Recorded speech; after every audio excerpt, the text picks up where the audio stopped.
बिस्मिल्लाहिर्रहमानिर्रहीम। ये जो बिच्छू है ये बच्चे पैदा करने के बाद उनको अपनी कमर पर बिठा देते हैं और ये बच्चे फिर अपनी माँ का गोश्त खाते हैं। तब तक खाते हैं जब तक उनकी माँ मर नहीं जाती। जब ये खुद चलने के काबिल हो जाते हैं तब तक उनकी माँ भी मर जाती है।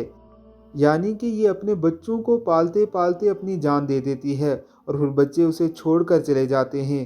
बिल्कुल इसी तरह आजकल के इंसान हैं।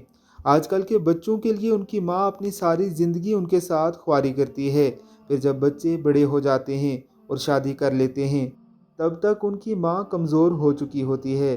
फिर यही बच्चे अपनी माँ से कहते हैं कि तुमने हमारे लिए किया ही क्या है। उसे बेयारो मददगार छोड़ देते हैं।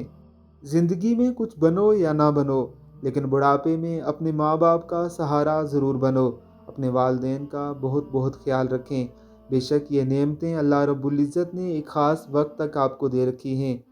अल्लाह हम सबको कदर करने की तौफ़ीक अता फ़रमाए। आमीन सुमा आमीन।